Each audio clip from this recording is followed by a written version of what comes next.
Hello friends, welcome back to my YouTube channel Climax classes.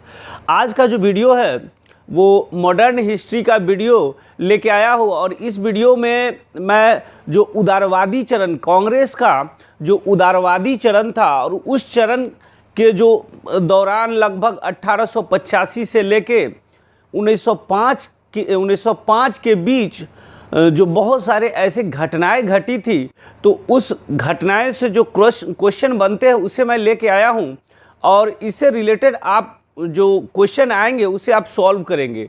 लेकिन मैं अभी जो बात बताने जा रहा हूं वो क्या है कि जो 26 तारीख को दरोगा का एग्ज़ाम हुआ है, बिहार एसआई का जो एग्ज़ाम हुआ है, तो उस एग्ज़ाम में क्या था कि अब तक के लोग जो रट के जाते थे, कॉन्सेप्ट से उतना नहीं पढ़ के एक बुक को लिया, उसके ऑब्जेक्टिव को बनाया और रट के जो प्रक्रिया थी वो प्रक्रिया समाप्त दिख रही है। और आने वाले जो बीपीएससी के एग्ज़ाम में है उसमें भी मुझे लग रहा है कि क्वेश्चन इस तरह से जो रटंत क्वेश्चन है वो आने वाला नहीं है। तो अभी से भी समय है कि आप जो क्वेश्चन है उसे आप कॉन्सेप्ट के साथ पढ़िए, जिसे कितना भी घुमा दे तो आप आसानी से सॉल्व कर सकते हैं। अगर नहीं सॉल्व कर सकते हैं, हार्ड क्वेश्चन है, तो वो सबके लिए हार्ड है। इसलिए मैं कहूँगा कि आप आसानी से क्वेश्चन को पहले समझें, उसके इर्द गिर्द जो क्वेश्चन बन रहे हैं उन क्वेश्चन को समझ के आप बनाने की कोशिश करें। चलिए, यह जो चरण है, जो राष्ट्रवादी आंदोलन के प्रथम चरण जो 1885 से लेके 1905 के बीच में चला था, तो सबसे पहले क्या था कि जब 1883 के समय क्या हुआ था कि भारत में पूरे भारत में जो नेता थे, राष्ट्रवादी नेता थे, वो सामने उभर के आ रहे थे। लेकिन ए.ओ. ह्यूम के द्वारा क्या था, इस बात का उन्हें डर था कि अगर भारतीयों को सही से नहीं समझाया जा सके, सही से इसे एकत्रित नहीं किया जा सके, तो यह ब्रिटिश सरकार के लिए बहुत बड़ी मुश्किल का कारण बन सकता है। इसके लिए उन्होंने 1884 में क्या किया था, एक इंडियन नेशनल यूनियन की स्थापना की थी और यह इंडियन नेशनल यूनियन आगे चल के यही भारतीय राष्ट्रीय कांग्रेस बन के आई थी। तो क्या था कि यहाँ पे हमें ये ध्यान देना है कि आपसे ये जो क्वेश्चन करेगा, ये बीपीएससी में क्वेश्चन ऐसा कर सकता है कि इंडियन नेशनल यूनियन की स्थापना किनके द्वारा और कब की गई थी। तो 1884 ईस्वी में इंडियन जो ए.ओ. ह्यूम के द्वारा इंडियन नेशनल यूनियन की स्थापना की गई थी। अब उसके बाद धीरे धीरे जो हर एक प्रदेश में जो राष्ट्रवादी लोग थे वो एकत्रित होते चले गए और उन्हें यह मैसेज दिया गया था कि आप पूना आइए। और 1885 में क्या था, जो राष्ट्रवादी नेता थे, उन सभी प्रांतों के जो राष्ट्रवादी नेता थे, उन्हें यह खबर दी गई थी कि एक सभा का गठन किया जा रहा है, उसका आयोजन पूना में किया जा रहा है। लेकिन ऐसा क्या होता है कि पूना में यह सभा का आयोजन तो किया जाने वाला था, लेकिन वहाँ पे एक हैजा बीमारी फैली हुई थी, जिसके कारण पूना से इसे स्थानांतरित करके मुंबई लाया जाता है और यही मुंबई में ए.ओ. ह्यूम के द्वारा भारतीय राष्ट्रीय कांग्रेस की स्थापना 1885 में की गई थी। साथ साथ एक और क्वेश्चन इसे जो इसके इर्द गिर्द घूम रहा है, जैसे मद्रास महाजन सभा, मद्रास महाजन सभा, ये 1884 में इसकी स्थापना की गई थी। और जो 1884 में ये, और साथ साथ क्या था कि इंडियन नेशनल यूनियन की स्थापना की गई थी। लेकिन यही यूनियन जब 1885 में पूरे देश से भिन्न भिन्न क्षेत्रों से जो राष्ट्रवादी नेता आए थे, उन सब ने मिलकर भारतीय राष्ट्रीय कांग्रेस की स्थापना ए.ओ. ह्यूम के द्वारा की थी। और उस समय जो पूरे देश के राज्य से जो आने वाले राष्ट्रवादी नेता थे वो कितने थे, तो 72 थे। 72 लोगों ने भारतीय राष्ट्रीय कांग्रेस की स्थापना में हिस्सा लिया था। उसके बाद क्या होता है कि इसीलिए इन्हें ए.ओ. ह्यूम के अलावा जो प्रमुख वास्तुविद कहा जाता है, जो ए.ओ. ह्यूम के अलावा जो कांग्रेस की स्थापना में जो वास्तुविद के रूप में जाना जाता है, तो वो किसे जाना जाता है? सुरेंद्र नाथ बनर्जी और आनंद मोहन बोस को कहा जाता है। तो इन्होंने क्या किया था कि इन्होंने जो इंडियन एसोसिएशन की स्थापना की थी, इसको इन्होंने 1886 में कांग्रेस में इसका विलय कर लिया था। इसीलिए इन्हें कांग्रेस के वास्तुविद के रूप में जाना जाता है कि सुरेंद्र नाथ बनर्जी और आनंद मोहन बोस। तो बीपीएससी ये क्वेश्चन करके पूछेगा कि जो ए.ओ. ह्यूम के अलावा कांग्रेस की स्थापना का वास्तुविद किन्हें कहा जाता है, तो आपको ऑप्शन देगा सुरेंद्र नाथ बनर्जी, उसके बाद आनंद मोहन बोस, और एक ऑप्शन ऐसा भी देखा जिसमें ए और बी करके रहेगा। तो इन दोनों ने मिलके ए.ओ. ह्यूम का साथ दिया था।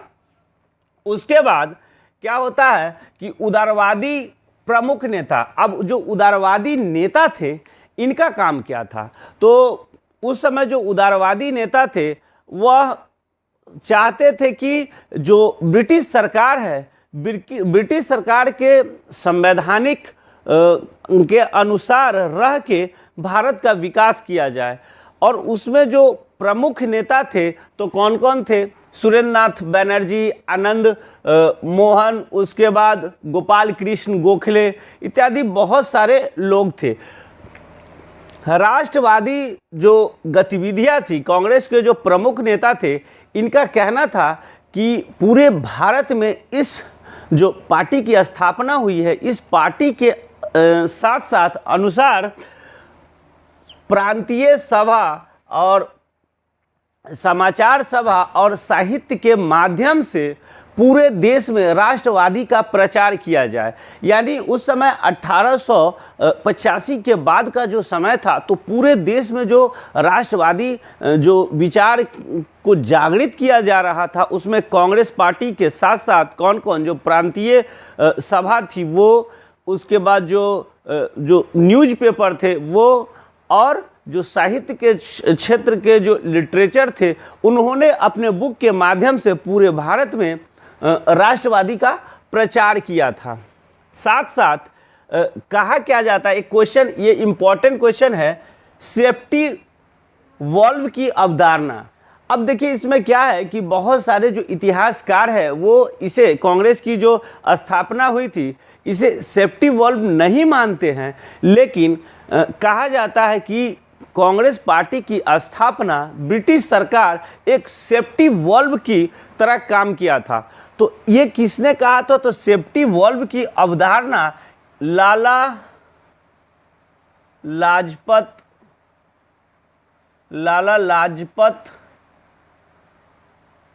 राय ने यह बताया था कि सेफ्टी वॉल्व की अवधारणा, कांग्रेस सेफ्टी वॉल्व की अवधारणा पे जो अंग्रेज सरकार है वो इस पार्टी को लेके आई थी। उसके बाद क्या है, जब कांग्रेस पार्टी की स्थापना की गई थी, तो कांग्रेस पार्टी की स्थापना के समय जो भारत में वायसराय थे वो कौन थे? तो लॉर्ड डफरिन थे। और लॉर्ड डफरिन ने ही आदेश दिया था ए.ओ. ह्यूम को, जिसके कारण कांग्रेस पार्टी की स्थापना हुई थी। उसके बाद हम चलते हैं, कांग्रेस की जो विचारधारा थी, वो कांग्रेस की विचारधारा शुरुआती दौर में किन तरह से काम करती थी? तो उनका ये काम था कि लोकतांत्रिक राष्ट्रवादी आंदोलन को जागृत करना, साथ साथ हमारे देश में जो लोग हैं उन्हें शिक्षित करना। उसके बाद जो उपनिवेश विचारधारा है, इनके विरुद्ध प्रोत्साहन एवं समर्थन देना। यानी जो लोग ब्रिटिश सरकार के विरुद्ध जो विचारधारा रखते थे कि हमें इनका विरोध करना है उसे भारतीय राष्ट्रीय कांग्रेस समर्थन कर रही थी और साथ साथ इसे उन लोगों को प्रोत्साहन कर रही थी। तो कांग्रेस की जो शुरुआती विचारधारा थी यही सब विचारधारा थी।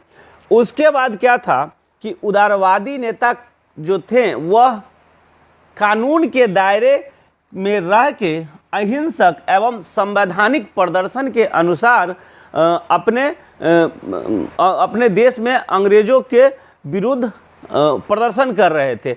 अब यह क्वेश्चन आया था, जो उदारवादी नेता जो थे वह भारत में किस तरह से प्रदर्शन कर रहे थे, तो यह ऑप्शन इसका यही होगा, अहिंसक एवं संवैधानिक प्रदर्शन के हिसाब से कर रहे थे। यानी उन्हें लगता था कि भारत में जो अंग्रेजों की सरकार है यह आवश्यक है, लेकिन जो अंग्रेज हमारे भारतीयों का दमन कर रहे हैं ये गलत है।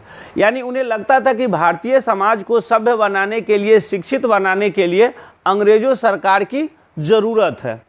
उसके बाद क्या था कि कांग्रेस की जो नीतियाँ थी वो क्या थी, भारतीयों में राष्ट्र प्रेम चेतना जागृत करना एवं राजनीतिक मुद्दे पर शिक्षित व एकता बनाए रखना।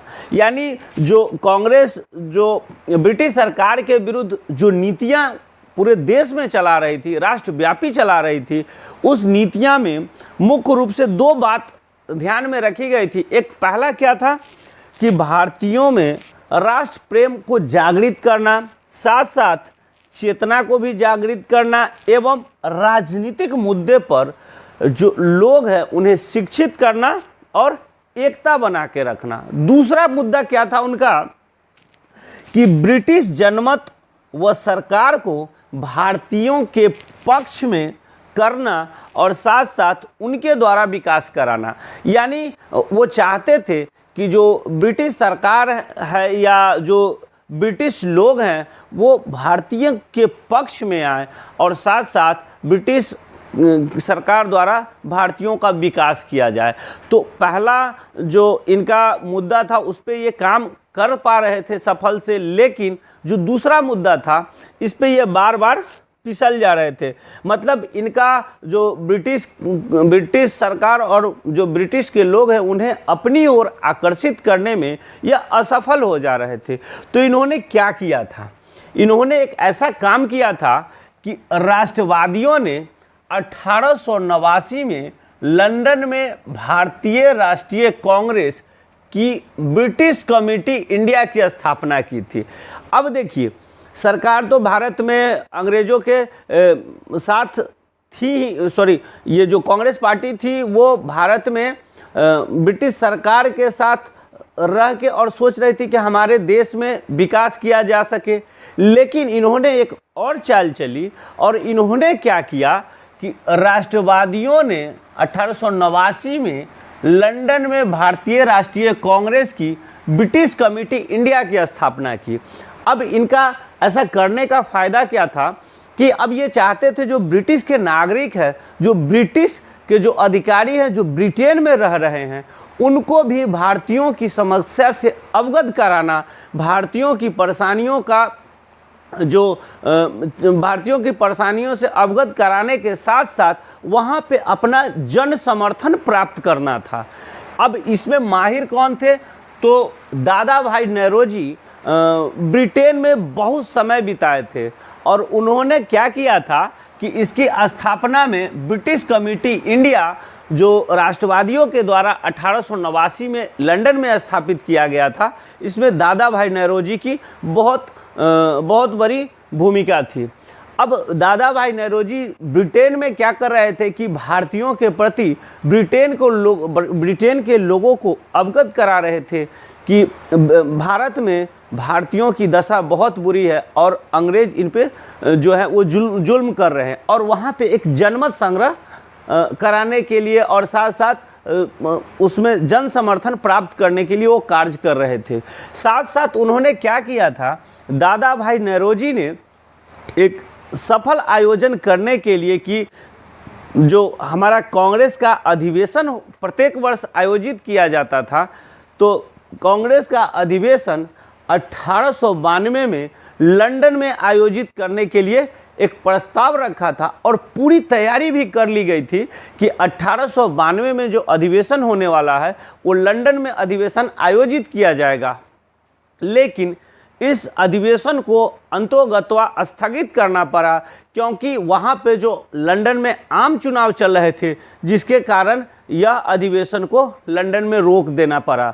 लेकिन इसके लिए इन्होंने तैयारी पूरी कर ली थी। यानी दादा भाई नेहरूजी ब्रिटेन में अपना एक बहुत बड़ा जो जनता का समर्थन था उन्होंने प्राप्त कर लिया था। उसके बाद क्या था कि आर्थिक शोषण, तो आर्थिक शोषण भारत में अंग्रेजों द्वारा किया जा रहा था। ऑब्वियसली आर्थिक शोषण तो किया ही जा रहा था। भारत के जो रॉ मटेरियल्स थे, जो कच्चे माल थे, वो क्या किए जाते थे, ब्रिटेन में भेज दिए जाते थे और वहाँ से जो माल तैयार होके आता था वो भारतीय बाज़ार में बेचे जाते थे, जिससे भारतीयों की जो दशा थी वो बहुत बुरी होते जा रही थी। भारत के जो छोटे छोटे कंपनियाँ थी जो काम कर रही थी, उनकी सामान महंगी हो जाती थी और ब्रिटेन के जो सामान होते थे वो भारत के बाज़ारों में बिक रहे थे, जिसके कारण भारतीयों की स्थिति जो दयनीय होते जा रही थी। तो इन्होंने क्या कहा कि आर्थिक शोषण भारतीयों का किया जा रहा है।